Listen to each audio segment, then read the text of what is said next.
Todos en este mundo queremos que finalmente se haga justicia. Ese ha sido el tema de estos días, que hemos tratado de explorar desde diferentes perspectivas, pero al final llegando a una misma conclusión. Sabemos que Dios hará justicia, tenemos esa certeza, pero hoy vamos a descubrir que esa certeza se basa en algo concreto.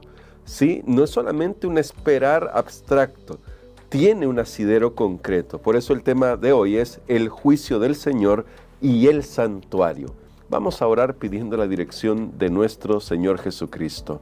Padre Santo y bueno, hoy venimos ante ti para suplicar que por favor ilumines nuestras mentes mientras exploramos tu palabra en busca de fortaleza para nuestra fe en medio de nuestras pruebas y en medio de esta sociedad injusta en la que vivimos.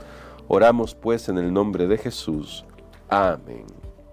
Como el día de ayer, hoy vamos a ir a los salmos que nos van a dar un poco de orientación al respecto, porque ya hemos tocado este tema del santuario en las 2 semanas anteriores y hemos descubierto que en realidad ahí encontramos refugio porque es la casa de nuestro Dios y desde ahí podemos entender que Dios está al control de todo, nadie ha sacado a Dios de su trono y por lo tanto desde ahí Él obra con su justicia. Ahora por eso vamos a leer un par de salmos que me parecen interesantes para poder comprender un poco más cómo desde ahí Dios va a levantarse y a obrar de manera justa para poner final al pecado. Porque hoy vamos a hablar un poquito también del pecado, que sí lo tocamos un poco de alguna manera en los demás días de estudio en las semanas anteriores, pero hoy vamos a hablar un poquito más sobre este término. Un término que creo no nos gusta ahora en la sociedad del siglo XXI, aunque creo que nunca nos ha gustado ese término a la humanidad. Pero vea lo que dice el Salmo 96. Salmo 96, versos del 6 al 10. Por ahí vamos a comenzar para ir explorando cómo Dios obra desde su santuario. Salmo 96, versos del 6 al 10 dice así: alabanza y magnificencia delante de Él, poder y hermosura en su santuario. Tributad a Jehová, familias de los pueblos, dad a Jehová la gloria y el poder. Dad a Jehová la honra debida a su nombre, traed ofrendas y venid a sus atrios. Adorad a Jehová en la hermosura de la santidad, temed delante de Él toda la tierra. Decid entre las naciones, Jehová reina. También afirmó el mundo, no será conmovido. Juzgará a los pueblos con justicia. Desde su santuario, Dios juzgará a las naciones con justicia. Y también va a hacerlo con su pueblo, que es un tema que ya hemos destacado en alguna lección de estas semanas, las semanas anteriores. Así que aquí ya tenemos al salmista presentándonos a Dios desde su santuario e invitándonos a acercarnos a Él, porque desde ahí Dios obra justicia, desde ahí Dios es el juez. Pero, porque dije que esto era algo bien concreto, veamos lo que nos dice ahora el Salmo 99 y vamos a leer los versículos 1 al 4. Jehová reina, así comienza este texto, ya eso nos hace recordar lo que acabamos de leer en el Salmo 96. Jehová reina, tiemblen los pueblos o temblarán los pueblos. Él está sentado sobre los querubines, se conmoverá la tierra. Jehová en Sión es grande y exaltado sobre todos los pueblos. Alaben tu nombre, grande y temible. Él es santo. Ya volveré sobre esa palabra santo, porque ya le escuchamos también el Salmo 96. Luego dice el verso 4, la gloria del rey es amar la justicia. Tú confirmas la rectitud. Tú ejerces en Jacob la justicia y el derecho, nos dice el salmista. Es decir, el salmista reconoce dónde está Dios y porque Él sigue ahí en su santuario, no vamos a perecer. Claro, vean que aquí hay varios elementos y trataré de expandirme un poco quizás a otros temas de la Biblia, solo porque es importante entender el tema del santuario. Esto era algo concreto para los judíos y debería serlo para nosotros. Cuando el texto dice que Él está sentado sobre los querubines, claramente es una referencia al arca del pacto. Todos recordamos cuando leemos la Biblia allá en Éxodo que el arca del pacto era una pieza sobre la cual había una tapa que se llamaba el propiciatorio, y esa tapa tenía dos querubines que miraban, no se miraban ellos, sino que miraban hacia abajo. Ahora, allí se manifestaba la Shekinah, la presencia de Dios. Literalmente, Dios estaba entre los querubines. Pero eso era una representación, porque recuerden que el tabernáculo y el templo eran solo copias o sombras del original que está en el cielo.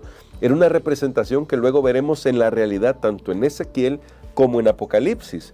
A Dios sentado en su trono. Y podemos entender entonces que el trono de Dios tiene como base, algo que mencioné en lecciones anteriores, su ley. Por eso se hace tanta referencia a la santidad de Dios. La santidad de Dios equivale a su moralidad, y su moralidad equivale a la ley de Dios, porque la ley de Dios es un trasunto del carácter. Así que el pecado, en el concepto bíblico, no es algo meramente superficial, no es algo que pueda quitarme rápidamente de mí como una mancha. De hecho, el libro de Jeremías nos lo dice con toda claridad: aunque te amontones jabón y te bañes con lejía, la mancha de tu pecado permanece delante de mí, dice Jehová. ¿Por qué? Bueno, en el paganismo, en las religiones paganas, se entendía el pecado como algo que podía limpiarse de manera ritual.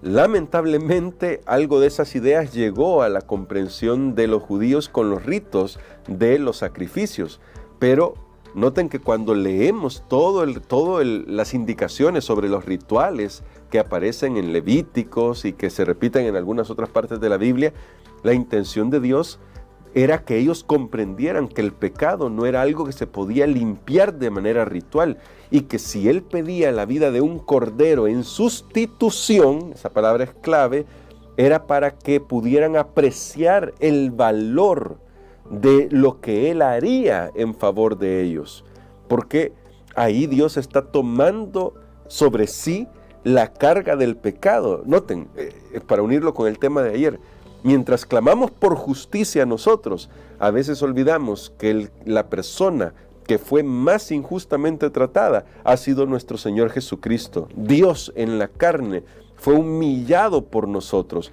Él se humilló a sí mismo, pero nosotros lo humillamos también. Alzamos nuestra mano contra el Creador. Ha sido el ser más injustamente tratado. Él, nuestro Señor Jesucristo, que solo hizo el bien, que trató de revelarnos al Padre, que nos reveló al Padre, porque Él no solo trató, realmente lo hizo con su vida. Él nos muestra que Dios está dispuesto a asumir eso, porque también tiene un plan. Ahora, el problema es que nosotros convertimos al pecado en un tema de meros rituales, y todavía nos puede pasar a nosotros. Creemos que si yo voy a la iglesia el sábado, entonces me estoy limpiando del pecado. Pero el pecado es algo mucho más profundo. Por eso el clamor del salmista tiene que ver con pedir justicia para que se limpie de una vez por todas el problema del pecado en el mundo y en el universo. Porque el pecado es un problema profundo. Y la Biblia trata de hacernos recordar esto. ¿Por qué?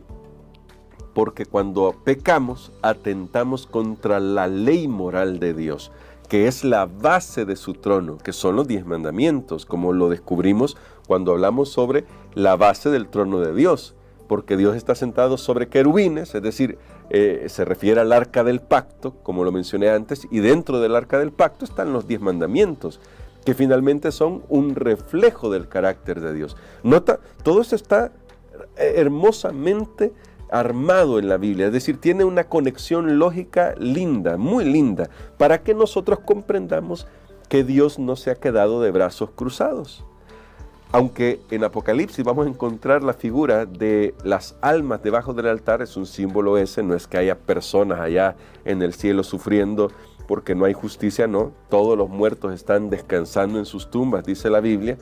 Pero en este símbolo se nos presenta el clamor de aquellos que han sufrido por causa de la justicia, es decir, por causa de Dios, por ser parte del pueblo de Dios, han sufrido a lo largo de la historia y le piden a Dios que actúe, pero lo que es interesante es que le piden estando en el santuario.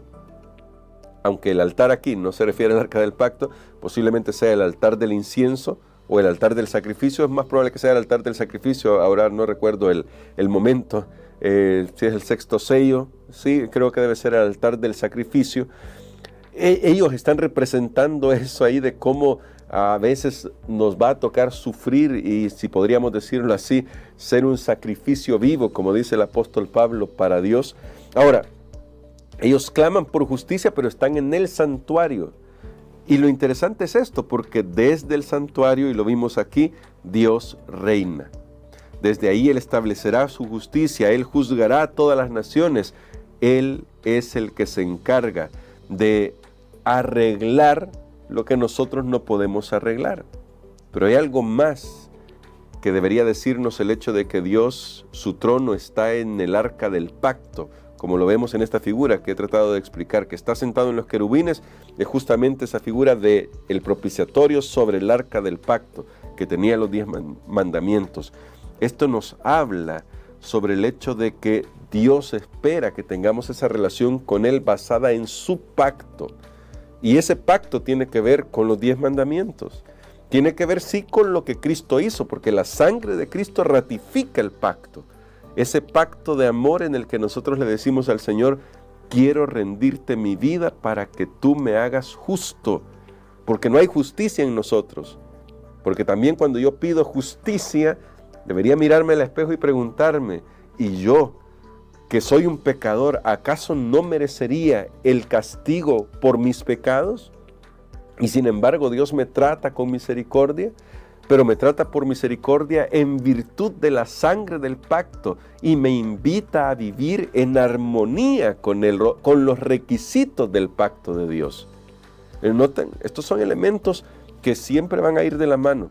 La sangre del pacto, que es lo que nos redime del pecado, que es Cristo Jesús sacrificándose en nuestro favor, nos invita a vivir de acuerdo a los requisitos del pacto que se encuentran en el trono de Dios, que son sus 10 mandamientos.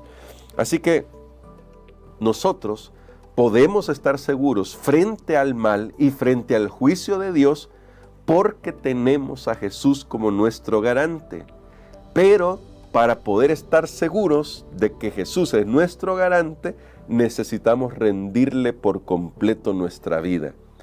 Dice la Biblia que si confesares con tu boca, pero recuerden que esto en el pensamiento judío no es solamente una fórmula de hablar, es si confesares con tu boca implica que tu vida y mi vida puedan ser completamente rendidas a Dios. Ahí está nuestra seguridad, tal como lo dice Romanos, y vamos a ir a este texto de Romanos capítulo 8, en el verso 34 nos dice de la siguiente manera: ¿quién es el que condenará? Cristo es el que murió, más aún el que también resucitó, el que además está a la diestra de Dios, el que también intercede por nosotros. ¿Por qué puede hacerlo? Porque Él es el que más injustamente ha sido tratado y sin embargo nos extiende su misericordia. Pero, y este pero espero que no suene negativo, pero Dios, que es justo, finalmente pondrá fin al pecado y aquellos que se aferran a sus pecados pagarán el precio de él. Y dice Romanos 6 que el salario del pecado es la muerte. Pero el don, que es el regalo de Dios en Cristo Jesús, es la vida eterna. Qué maravilloso es saber que Dios desde su santuario está dirimiendo cada caso para que ustedes y yo podamos ser vindicados al final, no en virtud de algo de nosotros, sino en virtud de su misericordia y también de su justicia, porque Él nos invita a entrar en relación con su pacto, a fin de que pueda decirle al universo, es verdad, es un pecador, pero aceptó la sangre de Cristo Jesús, aceptó a mi Hijo Jesucristo en su vida y vivió para honrarlo. Vivió dentro de las condiciones del pacto.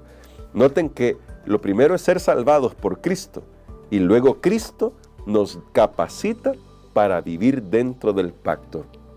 Es lo mismo que le pasó al pueblo de Israel. Cuando Dios les dio sus 10 mandamientos, primero los había salvado. Luego, cuando ya eran libres, les dio su ley, porque formaban parte del pacto. Nosotros somos salvos en Cristo Jesús.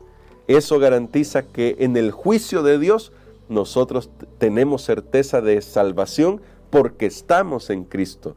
¿Y cómo manifestamos que estamos en Cristo? Viviendo dentro del pacto de Dios.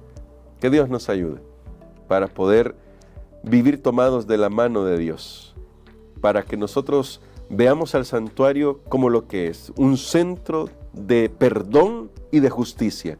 Ambas cosas.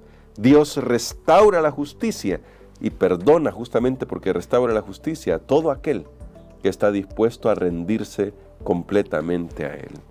Pidámosle a Dios que nos ayude.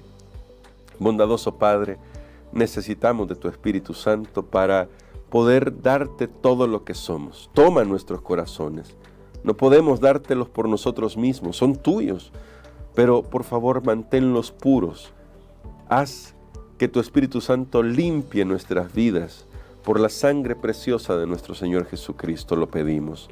Y oramos para que cada uno de nosotros podamos vivir de acuerdo a tu voluntad, mostrándole al universo que aceptamos el sacrificio de nuestro Salvador y que honramos su sacrificio en nuestro favor, viviendo para ti. Oramos por Jesús. Amén.